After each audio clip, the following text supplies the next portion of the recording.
Vamos começar nosso estudo de hoje.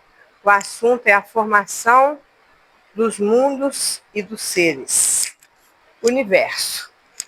Então vamos ler lá junto comigo. Jesus, orando no Horto das Oliveiras, o que ele disse?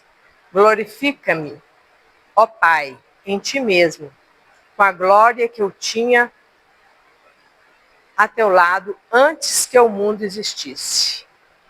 Então, aí ele já fala para a gente que antes dos mundos existirem, que mundos, na tradução certa, é universo.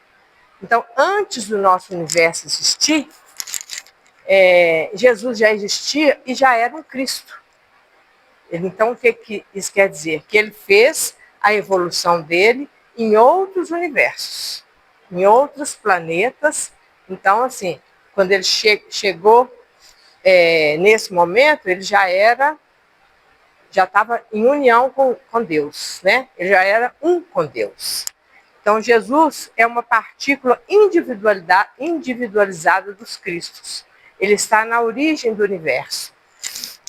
A vida dos espíritos superiores, que estão na unidade com Deus, é eterna.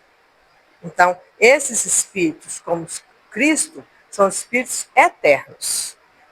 Nós somos imortais. Nós não chegamos na fase ainda de ser, porque a gente, como a gente é imortal, é porque a gente reencarna e volta, entendeu? Mas nós vamos ser eternos quando a gente chegar nesse patamar de estar uno com Deus, né? Não tiver mais o ego, tá? E aí eu vou contar para vocês, gente, eu até escrevi porque eu fiquei com medo de esquecer. Eu estava muito envolvida com esse estudo.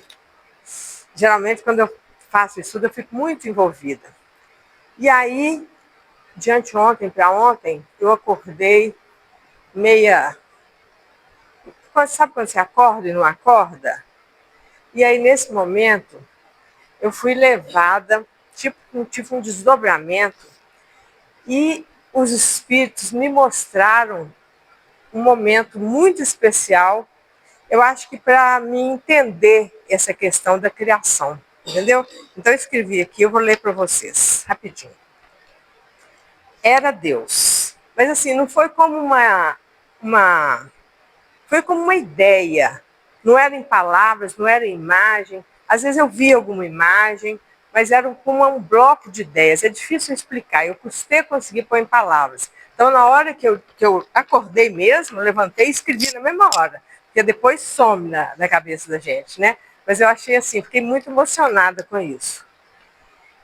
Era Deus. E os espíritos superiores que vivem na unidade com Deus e já passaram pelo processo evolutivo em outros universos, outras galáxias, são intuídos por Deus a criar um novo universo. E havia uma melodia de criação forte e poderosa. Eu escutei a música muito alto, como se eu tivesse tomado conta de mim completamente, sabe? E os espíritos se reuniram no ritmo desta melodia e projetavam o fluido cósmico universal, formando uma imensa esfera brilhante com energia gigante. Entendeu? Então, eu via que eles espíritos, assim, eles ficavam magnetizando em volta como se eles estivessem ao som daquela melodia, trabalhando as energias, o fluido cósmico universal e formando uma esfera gigante, entendeu? Em algum momento soa um acorde longo e alto, com muita vibração, e essa esfera explode ou expande. E aí eu acho que foi o momento do Big Bang, né, que falam. De uma forma inteligente e coordenada. Cada parte dessa matéria forma grandes sóis e sobram poeiras cósmicas, asteroides, várias coisas em volta. E continua a música e outro acorde onde esses imensos sóis explodem de novo e formam outros astros com partes menores e maiores, planetas e asteroides e satélites. Esse movimento todo libera uma força da gravidade, que faz o universo se expandir. A força da gravidade faz o universo se expandir, que mantém esses sóis no espaço, flutuando, né? Sóis, planetas e astros flutuando pelo tempo e pelo espaço. Então, essa força da gravidade é que mantém os astros, tudo, né? Girando e correndo em busca de algo inatingível. Estes giros e velocidades constroem o tempo e o espaço que conhecemos hoje. E, sobretudo, a partir desse momento, fluem outras dimensões e outros planos dessa mesma matéria. Aí nasce o nosso universo com a coordenação e direção dos espíritos superiores. E Jesus, que está entre eles, continua cuidando desse nosso planeta que viu nascer, onde reinam as leis da natureza, as leis divinas imutáveis e o livre-arbítrio. A grandeza divina é a imutabilidade das leis perfeitas. Eu vi essa ideia toda como um bloco, sabe? E aí eu quis trazer, porque com certeza tinha, né, mostrado isso para mim trazer para vocês. Então, assim, foi muito bonito, uma melodia, assim, indescritível. Se eu soubesse compor alguma coisa. Então, agora nós vamos falar da formação dos mundos. O universo abrange a infinidade dos mundos. Isso agora aqui é da obra de Allan Kardec, tá? Talvez vai repetir muitas coisas dessas que eu falei. Diz-nos a razão não ser possível tenha feito a si mesmo e que, não podendo ser obra do acaso, há de ser obra de Deus. Então, é isso. Está querendo mostrar que foi Deus, Allan Kardec fala que foi Deus o Criador. Porque uma obra tão gigantesca e tão perfeita como é o nosso universo, e todos os universos, com movimentos, né, incríveis, uma evolução tão perfeita, não poderia ser obra do acaso. Extinto por sua natureza desde a eternidade, Deus criou toda a eternidade e dele remonta o começo absoluto de todas as coisas. Então Deus é. Então ele é. Então ele sempre existiu. Então isso está fora da nossa compreensão, né? Entender essa grandeza divina. Revestido das leis divinas e da impulsão inicial, a matéria cósmica primitiva fez que, sucessivamente, nascessem turbilhões e aglomerações desses fluidos difusos, amontoados de matérias nebulosas que se cintilam por si próprios e se modificam ao infinito para gerar diversos centros de criações simultâneas ou sucessivas. Então Deus está sempre criando. E para isso ele intui, como eu vi na minha visão, né? Ele intui esses espíritos superiores, que ele não cria pessoalmente. Ele intui a espiritualidade, e a espiritualidade faz essa criação, né? Nós vamos chegar lá também, né? A Terra ainda não existe, nem mesmo nosso sistema solar. Entretanto, já esplêndidos sóis iluminam o éter.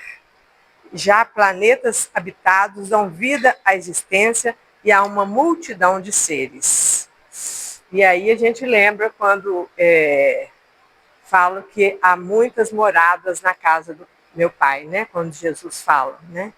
Que muito antes do nosso sistema solar existir, já existiam muitos planetas habitados com espíritos já muito evoluídos. Ainda do Allan Kardec. Saibamos que atrás de nós, como à nossa frente, está a eternidade. Estamos colocados no meio de uma infinidade de mundos. O fluido cósmico universal presidiu a metamorfose das matérias, as leis imutáveis e necessárias que regem o mundo. como o Renato falou na outra aula, né, que o fluido cósmico universal é a matéria primitiva que constrói tudo. Tudo, absolutamente tudo que existe nos universos. Essas múltiplas forças, indefinidamente variáveis, segundo as combinações das matérias, localizadas segundo as massas atômicas, diversificada em seus modos de ação, segundo as circunstâncias e meios, são conhecidas na Terra como os nomes de gravidade, coesão, afinidade, atração, magnetismo e eletricidade ativa. Os movimentos vibratórios dessas forças são o som, o calor e a luz. Então, é infinita as modificações que são feitas com esse fluido cósmico universal, né? Que a gente pensa assim, matéria é espírito. Na hora que você vai pensar, né? Olha, a coesão, a afinidade, a atração, magnetismo, eletricidade, tudo isso, né? A luz, o som, tudo isso também é feito do fluido cósmico universal, né? Essas leis todas se derivam dele. A formação da Terra. Existe uma comunidade de espíritos puros, ainda é o Allan Kardec, tá? Da qual Jesus faz parte, em cujas mãos se revestem as rédeas diretoras da vida e de todas as coletividades planetárias. Então, ele não é só o governador espiritual da Terra, entendeu? É também de outros planetas do nosso sistema, né? A gente não sabe bem como que é que eles fazem essa divisão entre eles, como que é essa hierarquia, né? Mas, assim, porque tudo que acontece num planeta influencia o outro. Aquele efeito borboleta que a gente ouviu falar, né? Então, assim, tudo que acontece aqui influencia o outro, no outro, o outro também. Então, assim, eu acho que é uma ação conjunta deles.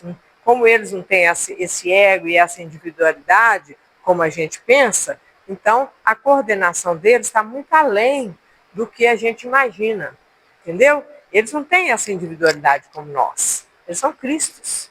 Então, essa forma de pensar é nossa, para a gente compreender melhor.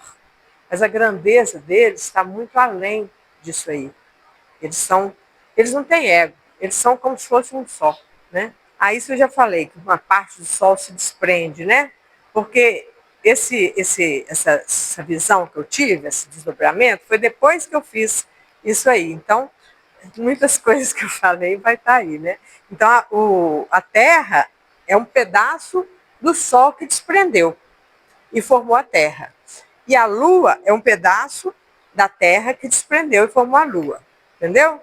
Então, e assim com todos os planetas, todos os asteroides, as luas, né? Laboratório de materiais incandescentes, o conflito das forças telúricas e das energias físico-químicas opera em grandiosas construções do teatro da vida, no imenso cadinho onde a temperatura se eleva a mais de 2.000 graus de calor. Isso aí é a Terra.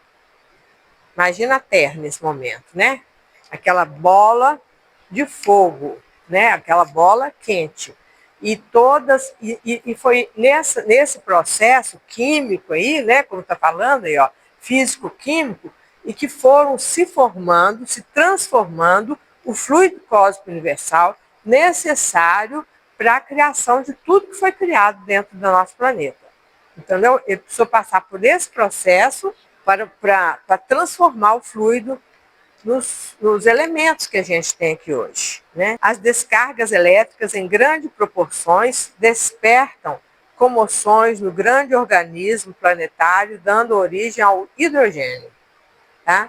Que foi o primeiro elemento que surgiu. Depois nós vamos ver os outros. O frio dos espaços atua, porém, sobre este laboratório de energias incandescentes e a condensação dos metais verifica-se com a leve formação da crosta solidificada. Então, a crosta começa, né, a ficar firme, começa a criar aquela casquinha, né, em volta do planeta.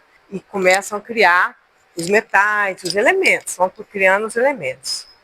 Grandes asteroides trazem águas para a Terra primitiva. Nossa fonte de vida é extraterrestre. Depois eu vou mostrar um videozinho para vocês que mostra isso aí. Formam-se os primitivos oceanos, onde as águas trépidas sofrem alta pressão. Vocês já pensaram na água? O que é a água?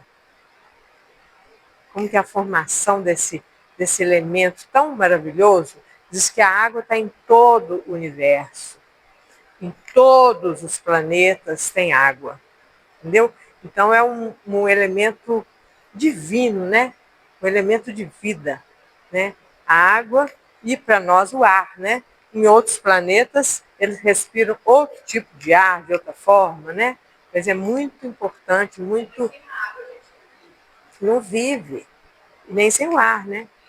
Então é um elemento assim, divino, né? Divino. Por isso que a gente tem que cuidar tanto do nosso planeta, para a gente continuar tendo água, né? A gente não desperdiçar essa coisa tão maravilhosa que é a água.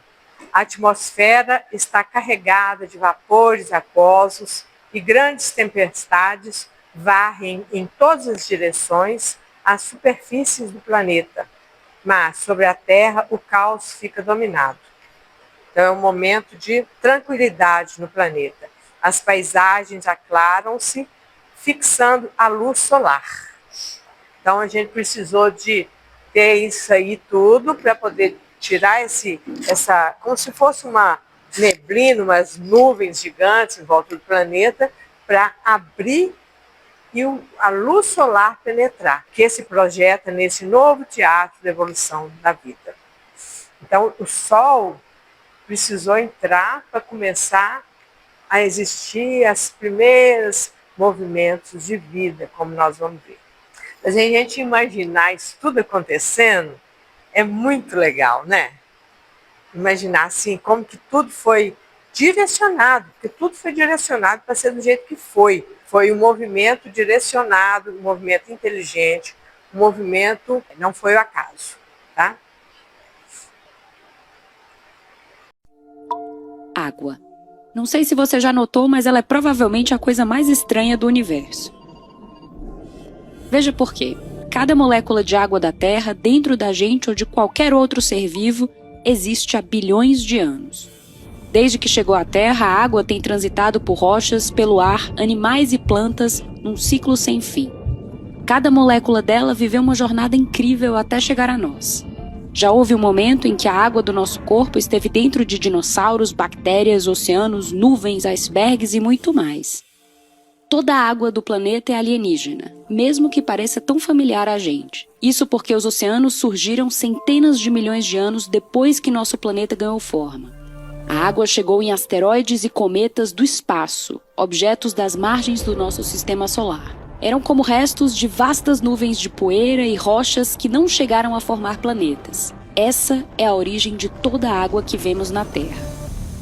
A água não segue as regras normais da química. Para começar, ela sequer deveria ser líquida no nosso planeta. Uma molécula de água é feita por dois átomos muito leves, hidrogênio e oxigênio. E nas temperaturas e pressões da superfície da Terra, as regras da química ditam que a água deveria ser um gás. E ao contrário de qualquer outro líquido, a água se expande quando congela, e assim o gelo flutua na água. É claro que vemos isso todo dia, mas pense por um instante em como isso é esquisito. Ao longo do tempo, esse comportamento estranho ficou muito útil. Ao isolar a água por baixo, o gelo flutuante permitiu que formas complexas de vida sobrevivessem e evoluíssem no planeta durante as muitas eras do gelo que congelaram a superfície da Terra. Tem ainda mais coisas estranhas sobre a água. Sabia que a água quente congela mais rápido que a gelada? Pois é, ninguém sabe por quê. Moléculas de água conseguem flutuar para cima, contra a força da gravidade. Isso porque elas adoram ficar juntas. E fazem isso tão bem que conseguem puxar umas às outras ao longo de canais minúsculos, como pequenas veias no seu corpo. É assim que nutrientes e oxigênio chegam a todos os cantos do seu cérebro. O mesmo processo, chamado ação capilar, permite que plantas puxem água debaixo do chão para nutrir suas folhas e galhos que crescem sob o sol. Nosso sistema solar está afogado em água. Houve um tempo em que a gente achou que só a Terra tinha tanta água, mas na verdade ela é a segunda molécula mais comum do universo. Agora sabemos que existe água na Lua, em Marte, em Plutão, tem H2O em quase todos os objetos do nosso sistema solar. E onde há água, pode haver vida. Então agora pegue um copo d'água e repare nessa substância sem cor, sem forma e sem gosto. Ela é, na verdade, algo incrível que quebra tantas regras da química que cientistas ainda têm dificuldade em entendê-la. Vocês viram que incrível? Deu para ler a legenda? Deu para todo mundo ler? Eu achei assim muito interessante a gente pensar que a água que está no planeta é a mesma, desde sempre, desde que o planeta foi formado. Então é a mesma água que está dentro dos nossos corpos, que está na chuva, igual ela falou, estiveram dentro dos dinossauros, né? E morreram, foram para a terra, vai para o céu, chove, respira. Então a água está circulando, entendeu? Então é um elemento incrível a água, um elemento divino realmente, né?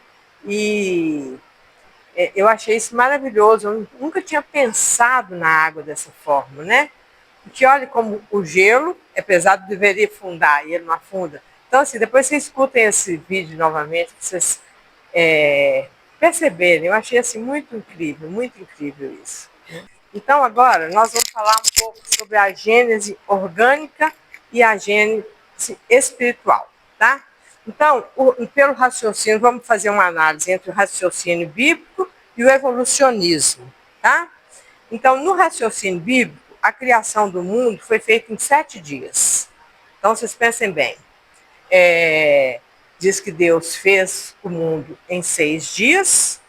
Aí é uma visão bem pequena, pensando no nosso planeta, né? No nosso planeta, no Sol, na Lua, né? Não é isso que na Bíblia fala? Então, criou o nosso planeta em 7 dias e em alguns lugares fala que ele descansou em 6 dias, que ele descansou no 7º, e outros falam que ele se arrependeu no 7º. Então, assim, é o que fala no criacionismo bíblico. No evolucionismo, fala que a origem dos planetas remonta a 14 bilhões de anos do nosso universo, do nosso sistema, tá? 14 bilhões de anos, nosso sistema solar, né? E eu acho que alguns sistemas solares que eles já conseguiram estudar, né? Até hoje, o que os cientistas conseguiram estudar tem 14 bilhões de anos. No criacionismo bíblico, fala que as espécies criadas prontas e acabadas. Então, assim, criou o homem, o Adão e a Eva, criou eles prontos e acabados. Criou o cachorro, criou a vaca, criou o boi, né? Todos os animais e os homens, não existe evolução. No evolucionismo, a Terra tem 4,5 a 4,8 bilhões de anos, tá? Então, se fala que tem 5 bilhões de anos. Então, um tempo muito maior para tudo acontecer, né? No criacionismo, só o homem, vou ler o criacionismo todo, depois a gente vê de cá, eu acho melhor. Só o homem tem alma e é criado à imagem e semelhança de Deus. Então, a alma já vem pronta para o homem, não tem uma evolução nem nada, né? Como a gente vê, os animais têm um princípio anímico, né? Tem uma espécie de alma também. E fala que o homem é a imagem e semelhança de Deus. Alguns falam que, assim, que ele é a semelhança, mas que ele ainda tem que evoluir, semelhança espiritual, mas que ele tem que evoluir, ou semelhança física. Então tem várias teorias dentro disso aí, mas nenhuma que, se você raciocinar bem, você vai achar que é plausível, tá?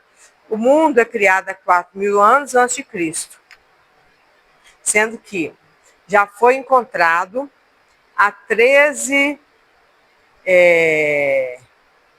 milhões de anos, milhões, 13 milhões de anos, um fóssil de uma menina na África, tá? Lógico que ela é bem primitiva, né? Esse tempo todo, bem primitiva. O fóssil dela foi encontrado dentro das rochas, ela morreu afogada e por isso que preservou, ficou no meio das pedras.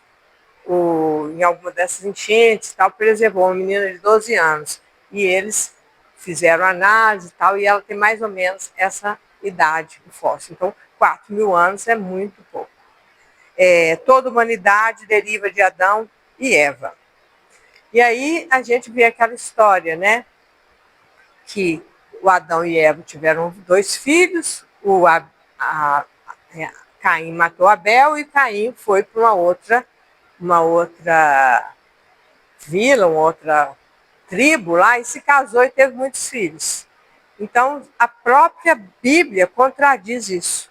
Então, diz que Adão e Eva eles falam que são pessoas de uma linhagem, entendeu? De uma tribo, de uma linhagem. Então, a Bíblia conta como se fosse os primeiros, né, seres da humanidade. E a perda do paraíso, então, paraíso foi um lugar onde eles viviam nas delícias, né?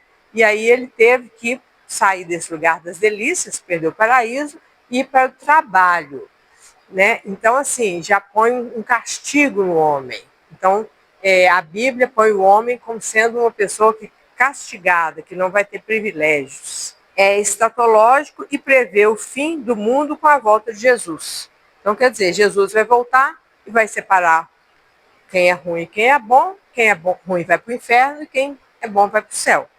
A Bíblia, no Antigo Testamento, né, ensina isso. Vamos para o evolucionismo. O Big Bang dá origem aos planetas, etc., e gera o espaço, o tempo e a gravidade. O oceano, berço da vida dos primeiros seres unicelulares. Aí, o Emmanuel conta. Depois nós vamos ver como que começam esses seres. Emmanuel conta, ele faz uma metáfora que começou essa célula, né? Esse ser unicelular, o primeiro nos oceanos primitivos, e ele recebeu o beijo divino, né? Uma forma poética de dizer, que como se ele tivesse recebido um impulso de vida divino, né? Para ele poder começar a se desdobrar, se reproduzir, e foram formando as primeiras seres, né, unicelulares e tal, e foram formando a partir daí, depois a gente vai ver, tá? E aquelas primeiras proteínas e aminoácidos no oceano primitivo dão origem à primeira célula. Então, aqui no evolucionismo, fala que a evolução é emanetista e linear. Quer dizer, o que é emanatista? É um ser emana do outro. Entendeu? Então, não são criados seres separados, né? Não é criado um ser, depois o outro aqui, o outro pronto, não. Um vai emanar do outro. Os primeiros seres unicelulares, depois vem os pluricelulares, depois vem as colônias de células, depois a construção de organismos individuais, depois as algas, os invertebrados, os vertebrados, os mamíferos, e depois os primatas, tá? Então, e aí desses, devido à temperatura, às condições ambientais, eles vão se diferenciando e aumentando o número de espécies, tá? Então, assim, mas vai a partir daí. Então, por exemplo, os vertebrados, de acordo com o lugar que eles estão vivendo, na água, na terra, um lugar quente, um lugar frio, né? Eles vão se diferenciando e criando espécies novas, tá? 2 forças regem o universo desde o princípio, como o Renato falou aquele dia, né? A força material e a espiritual. E da ação integrada, interdependente, simultânea, vai surgir deles todo o universo, tá? Então, assim, existe também a direção espiritual para que esses seres vão se multiplicando e formando espécies novas, né? Por milhões de anos, os primatas estiveram estacionados e levaram apenas 1 milhão de anos para se constituir uma nova estrutura óssea. De repente, uma bifurcação de primatas começa a se desenvolver e constitui o cérebro do Homo sapiens, com o córtex cerebral. Então, assim, os primatas estavam assim, há milhões de anos do mesmo jeito, vivendo lá na selva, normal, tá? Então, assim, de repente, uma linha deles se destaca e cria esse córtex cerebral, que é o mesmo córtex cerebral que nós temos hoje, que, lógico que nós evoluímos, né? Mas é o mesmo córtex cerebral, que faz a gente ter sentimento, ter emoções, ter sensações, entendeu? Ter lampejos de inteligência, ter uma maneira de desenvolver, né? Porque o primata está lá vivendo do mesmo jeito, tá? Ele não desenvolveu a inteligência, por exemplo, mas nesse momento que houve esse impulso, ele começa a desenvolver a inteligência. A evolução criativa dirigida à flecha temporal, um determinismo genético, uma evolução com alma, entendeu? Então, acontece isso nesse momento, uma flecha temporal. Então, aquela evolução criativa que eu falei, os espíritos estão conduzindo isso aí. Então, no momento que eles acharam que estava propício, que o planeta já tinha uma estrutura vibracional, uma estrutura de, provavelmente depois que os dinossauros foram extintos, né? Porque antes, se eles tivessem vivido aí, ia ser todo mundo destruído. Então, assim, quando eles acharam que era um momento adequado para começar a evoluir, para começar a aparecer essa raça nova, eles deram essa flecha temporal, esse impulso criativo, né? Na passagem dos sapiens, espíritos mais evoluídos passaram na Terra, diz Emmanuel no livro Caminhos da Luz. Entendeu? Então, os espíritos evoluídos vieram nesse momento, impulsionaram essa mudança no primitivo, no ser primitivo, no homem sapiens primitivo, né, para ele impulsionar. A espécie que está hoje no planeta tem o cérebro com uma camada chamada neocórtex, tá? Que é o córtex e o neocórtex. Mas ela não é a última. Temos mais 5 bilhões de anos pela frente. E ela vai ser superada pela evolução biológica. Então, nós temos mais ou menos, como eu disse, 5 bilhões de anos, né, que foi criado, tá? E nós temos ainda 5 bilhões de anos pela frente. Então, esse nosso córtex cerebral, ele também vai evoluir, ele também vai ser substituído por outro, tá? Como a gente foi uma vez, também nós vamos também sofrer essa mudança.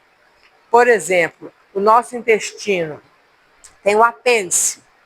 O apêndice nós temos o intestino delgado e o intestino grosso. O apêndice é um outro intestino que a gente tinha, que com a evolução ele se atrofiou e virou um apêndice, que só serve para inflamar, né? Entendeu?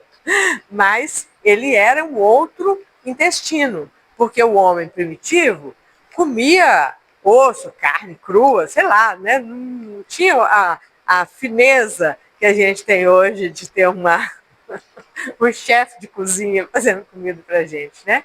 Então, com o tempo, o nosso intestino grosso também vai ser atrofiado. E como vai diminuir essa parte, vai aumentar o quê? Nossos pulmões e o nosso coração. Então, mais para frente, nós vamos diminuindo o outro intestino, tá? E a gente vai diminuindo, passar com uma alimentação mais suave, né? Uma alimentação, vamos parar de comer carne, vamos comer coisas mais sutis, né? Até o momento que nós vamos ser só pulmão e coração. E a gente vai alimentar do ar nutritivo. Então, o ar vai nos nutrir energeticamente, fisicamente, a ponto de a gente manter a vida no planeta. Nós vamos, com certeza, ter outra coisa sem ser o córtex, o neocórtex cerebral, né? Vai ser outra coisa que vai surgir, que a gente nem conhece ainda, e vamos ser seres bem diferentes, bem mais evoluídos, né? O fim dessa era. Então, eu já falei, segundo os cientistas, quando o Sol explodir. O Sol é uma estrela antiga, sua massa está sendo consumida, ele é um fenômeno termonuclear. 400 bilhões de graus, seu núcleo de hidrogênio e nitrogênio sendo queimado, é como se explodisse 400 mil bombas atômicas permanentemente. Imagina que loucura que é o Sol, né? E que energia poderosa que ele emana para todo o sistema solar. Ele mantém a vida, né, em todo esse sistema solar. Quando se esgotar o hidrogênio e o nitrogênio para queimar, ele explode. Daqui a milhões de anos. Então não haverá mais vida orgânica ou nenhum tipo de vida em nenhum dos planetas do sistema solar. Não se preocupe que isso não vai acontecer com a gente aqui, tá? Tudo é um processo inteligente, direcionado pelos espíritos. Então, assim, ele só vai explodir quando? Quando não precisar mais dele. Então, assim, todos os seres do sistema solar já tiverem passado por todos os processos evolutivos, já tiverem em outras galáxias, já tiverem em outros planos espirituais, já foram em Cristo e tal, não precisa mais do Sol, não precisa mais de nenhum planeta aqui. Então o Sol vai explodir e o nosso grãozinho de areia, que é a nossa Terra, explode junto com todos os outros planetas do sistema solar, tá? Vamos virar poeira cósmica, que com certeza vai virar outro Sol, e toda a matéria, né, se transforma e vai ser outra coisa. Já teremos passado por todo o processo evolutivo e estaremos em outra dimensão ou outros universos.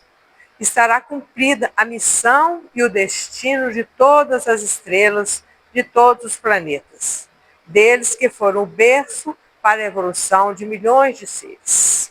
Agora vamos falar dos reinos da natureza, tá? Isso aqui é de Kardec, tá?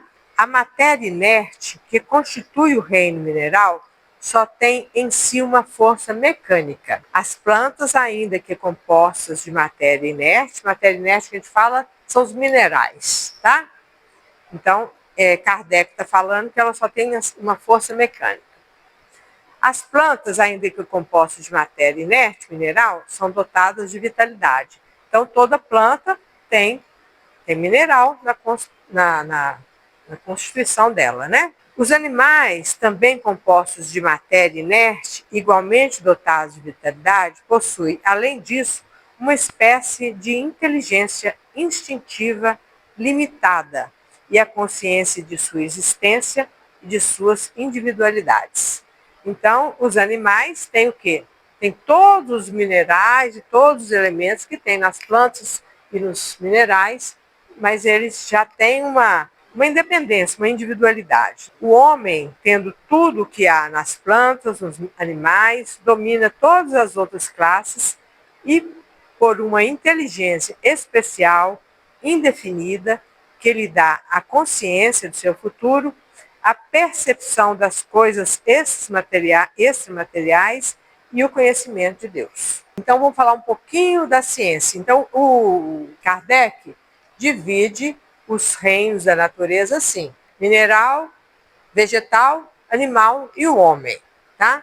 Mas o Kardec também falou que em qualquer momento que a ciência discordasse, evoluísse e discordasse disso aí, que ficássemos com a ciência, comprovadamente, né? Porque tudo que é ciência Não as coisas que andam falando, mas tudo que é ciência mesmo, comprovado cientificamente, que se desse preferência à ciência.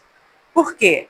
Porque muitas coisas que Kardec falou relativa à ciência, naquela época, se ele falasse, ele não teria a credibilidade que ele teve. Porque coisas que os espíritos não puderam falar para Kardec, coisas que ainda não tinham descoberto naquela época, entendeu? Sobre genética, sobre um monte de coisa que foi descoberta depois dessa época, então não foi colocado nas obras de Allan Kardec. Porque senão o pessoal ia falar, ele está doido, né? Está doido de falar dessas coisas que nem existem. Então ele falou, se para a gente dar preferência à ciência. Então eu tive fazendo uma pesquisa sobre os reinos, só para título de conhecimento, gente. Os reinos da natureza. É uma cientista, ela chama Rosa Rita Martins. Ela fez essa divisão. Então ela fala que hoje, na natureza, nós temos 7 milhões de espécies de seres vivos para ser considerado. Um ser vivo precisa de se reproduzir. Então, 7 milhões de espécies que já foram catalogadas, tá? De seres vivos. Então, 7 milhões de seres se reproduzindo, hein? No planeta, imagina. Então, os primeiros seres que são dessa divisão, que já foi comprovada cientificamente, tem muitos cientistas já comprovando, são as moneras, elas são unicelulares, que são essas primeiras aqui, ó, de cá, ó, tá? Essas verdinhas, unicelulares primitivas, as bactérias. Ela não o núcleo dela não tem membrana, então elas são bem primitivas, mas são até hoje encontradas no planeta, tá? Os protistas, que são unicelulares, mas já com uma membrana, já são mais organizados, que é aquela segunda lá, tá? O fungo, que são os cogumelos, o bolor e o fermento, e são separados, eles não são nem minerais e nem animais. Então, teve que fazer essa divisão também. Os fungos. As plantas começam com as algas e todas as outras que fazem fotossíntese. São consideradas o reino vegetal, tá? O reino animal, que é dividido entre vertebrados e invertebrados, e o mineral, os minerais foram formados com magma, que vem dos vulcões, são coisas dos vulcões que resfriaram, formaram esses magmas, misturado com restos de asteroides, elementos químicos e sais, tá? Formaram os minerais. Só que com o mineral, nessa classificação, ele não é considerado um reino, tá? Ele não é considerado um reino. Mas ele ganhou um título de reino porque já é uma coisa bem assim, constituída na cabeça de todo mundo, que o reino mineral é um reino.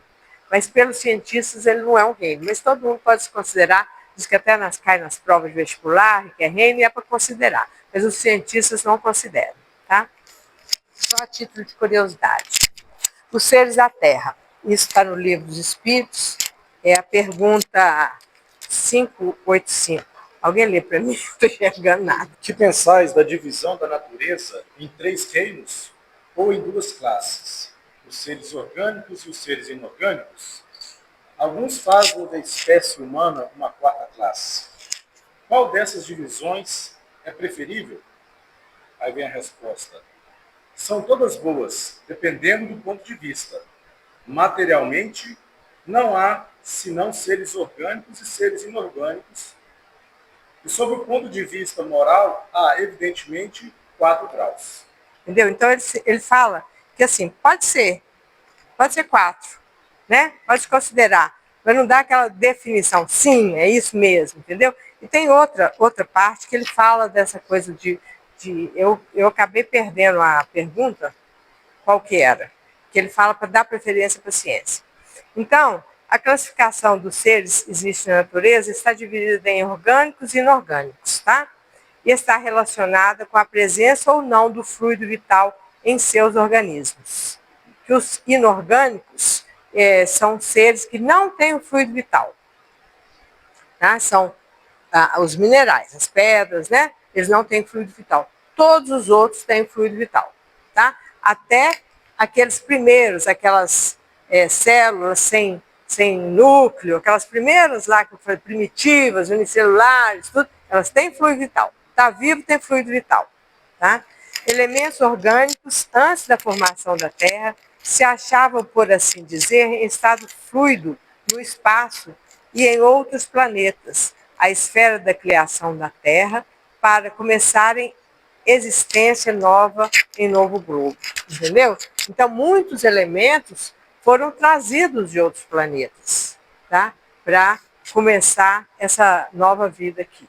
Agora vamos falar da nossa visão dos vegetais. Porque eles falam assim, vegetal serve para fotossíntese, mas olha a importância do mundo vegetal para nós. Eles irradiam energia vital, a bioenergia, de cura para todo o planeta, além de purificar nossa atmosfera pela fotossíntese, podem ser medicamentos para várias ou todas as doenças, a fitoterapia, os florais, os chás, mesmo os medicamentos químicos, né, são produzidos a partir de plantas. Né? Muitos, né? Não todos, mas muitos sim. Nos servem como alimento, eles têm uma espécie de gratidão ao nosso cuidado.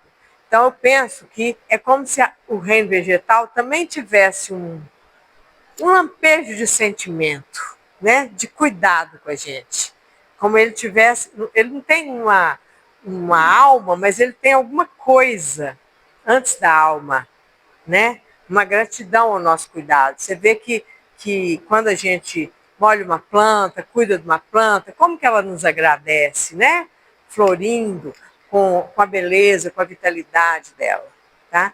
E nós já vimos em outros estudos que a planta, quando você está num ambiente ruim, você xinga, grita, não sei o que, ela murcha, fica feia, né? Já foi comprovado isso. E a planta num lugar feliz, que um lugar onde existe amor, alegria, as plantas ficam mais bonitas, né? Então elas também, eu acredito também que elas têm esse sentimento, tá? Elas têm uma espécie de gratidão aos nossos cuidados. Nos transmitem sentimento de paz ao contato com a natureza, refazendo nossas energias.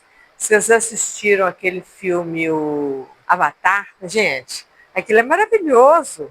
Como as raízes das plantas se comunicam, e isso já foi comprovado que é verdade. As plantas ajudam umas às outras, passando energia de uma para outra com as suas raízes, né? Então, assim, aquilo é uma ficção, mas tem muito de verdade ali, né? É uma ficção, mas é parte dos vegetais, tem muito de verdade ali. Agora, os animais já possuem uma alma, ela é inferior à do homem e após a morte conservam sua individualidade, mas não a consciência do seu eu. A vida inteligente lhe permanece em estado latente, não são sujeitos à expiação, tá? Então, eles não passam por expiação e provas como a gente, tá? Tem instinto e alguma inteligência, mas não criam. Embora não tenham linguagem em palavras, isso Allan Kardec fala. Comunicam-se mais do que imaginamos. Isso aqui é de Allan Kardec, tá? Espécie humana. Escrevi pouco, porque a espécie humana a gente já sabe muito, né? Reconhecei o ser humano pela faculdade de pensar em Deus e pela inteligência criativa. Agora vamos falar um pouquinho dos seres inorgânicos, que são os cristais. Então, olha só. Não são aqueles seres que estão lá, né, que não servem para nada. A análise química mostra que todas as substâncias vegetais e animais são compostas dos mesmos elementos que os corpos inorgânicos. Esses elementos são o oxigênio, o hidrogênio, o azoto e o carbono. Os que desempenham um papel principal, outros entram como acessório. Então, esses 4 elementos formam quase tudo no universo, tá? Os cristais armazenam elétrons, muito usados na tecnologia moderna. Tá? Você não vê os cristais líquidos no celular e tanta coisa, né? Tantas coisas na tecnologia é feito com os cristais.